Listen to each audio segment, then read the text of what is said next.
Olá, sejam muito bem-vindos. Sabe uma coisa curiosa? Parece que vira e mexe o mercado financeiro entra em modo fim do mundo, quando se fala da economia brasileira. E isso parece acontecer com uma frequência impressionante, principalmente durante os governos do presidente Lula. Hoje, a gente vai mergulhar fundo nessa história, nessa profecia que, olha, teimosamente não se cumpre, para entender por que essa desconexão acontece de novo, e de novo, e de novo. Então, vamos começar com a pergunta que vale 1 milhão, né? A pergunta que vai guiar toda a nossa conversa aqui.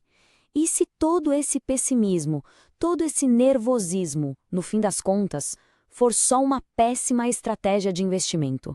E se apostar contra o Brasil repetidamente for simplesmente um mau negócio? Vamos investigar isso juntos. Para a gente entender esse padrão, precisamos voltar no tempo, lá para 2002. Quem lembra daquele clima? O mercado financeiro estava em pânico absoluto com a simples possibilidade da eleição do Lula. Mas, enquanto estava todo mundo correndo desesperado, uma gestora global chamada PINCO fez exatamente o oposto. Eles olharam para o caos e viram uma oportunidade de ouro. E essa aposta? Essa aposta entrou para a história. E o que a PINCO viu que ninguém mais via? Bom, eles viram esse número aqui, 2.000 pontos base. Era esse o prêmio de risco que o mercado exigia para comprar títulos do Brasil. Para ter uma ideia do que isso significa, é o nível de risco que você geralmente só vê num país que está prestes a dar calote. O mercado não estava só pessimista, não. Ele estava precificando o apocalipse. Isso nos joga direto no nosso primeiro grande ciclo dessa saga, o pânico de 2002. A gente pode chamar de o pecado original de todo esse pessimismo do mercado. O clima era esse. Pânico total. A discussão já não era mais sobre crescimento do PIB ou se a inflação ia subir um pouquinho. Não, não. A pergunta era muito mais básica, quase primitiva. O Brasil vai quebrar? Sim ou não? Era um medo tão visceral que simplesmente atropelou qualquer tipo de análise mais fria e racional dos fatos. E agora? Bom, a realidade chegou, né? E deu um soco no estômago das previsões. Dá uma olhada nessa tabela. É o verdadeiro choque de realidade. O mercado?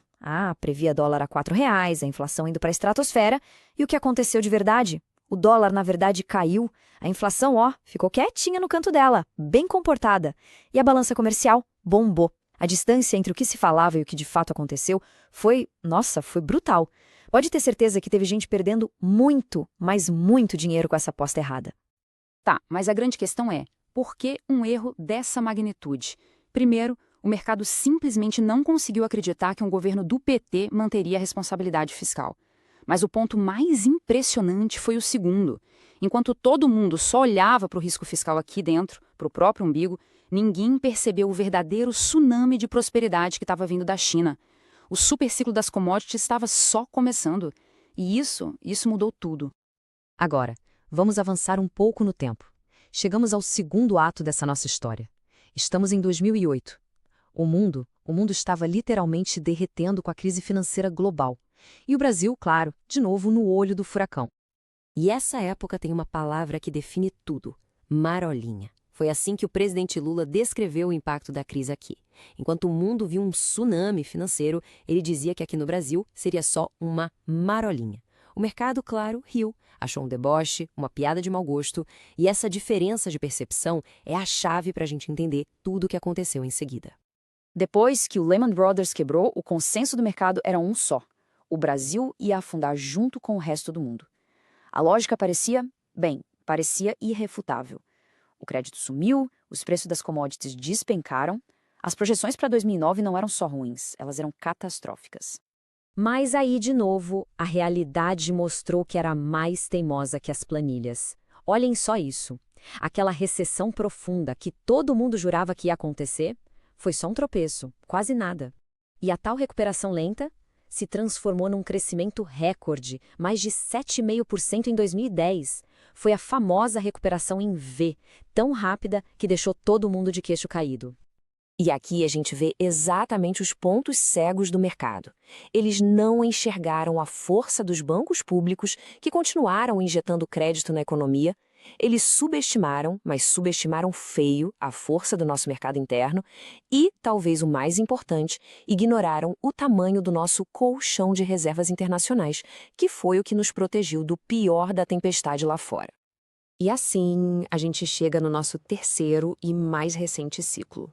Será que a história se repete pela terceira vez? Vamos dar uma olhada na reação do mercado ao início do terceiro governo Lula, lá em 2023.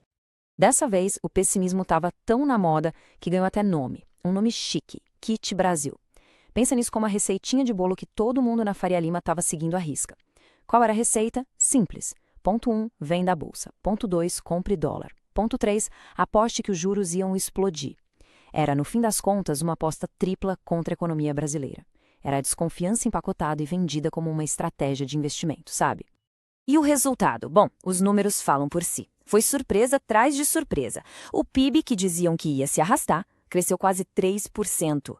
A inflação, que ia estourar a meta, ficou dentro da meta. E a balança comercial bateu um recorde histórico.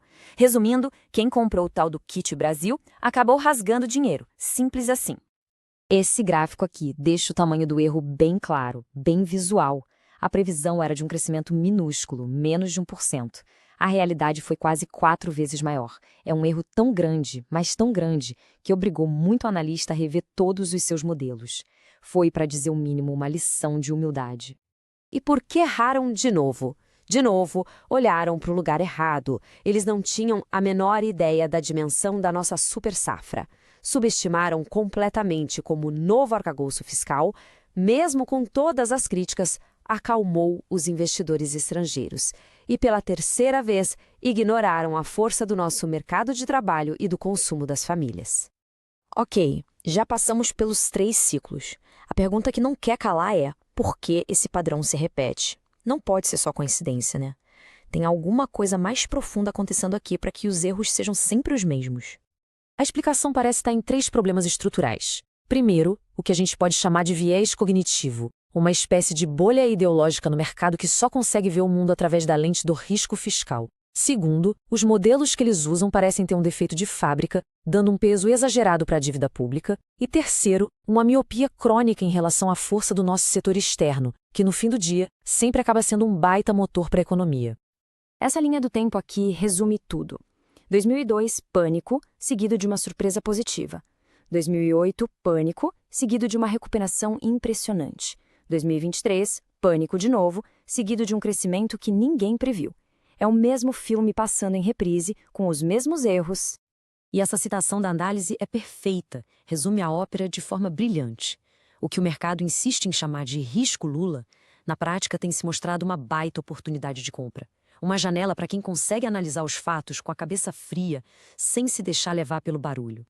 Então, no final das contas, a lição que fica desses 3 momentos é muito clara. Apostar que o Brasil vai quebrar, de novo, tem sido uma estratégia consistentemente perdedora. É como insistir em apostar no mesmo número na roleta, um número que nunca sai. Uma hora a gente tem que aprender, né? E isso nos leva de volta à nossa pergunta inicial, mas agora ela tem um peso muito maior. Se o padrão é tão nítido, tão óbvio, por que as mentes mais brilhantes do mercado financeiro continuam caindo na mesma armadilha? Fica a reflexão. Talvez a resposta não esteja nas planilhas, mas é algo bem mais complexo, o viés humano.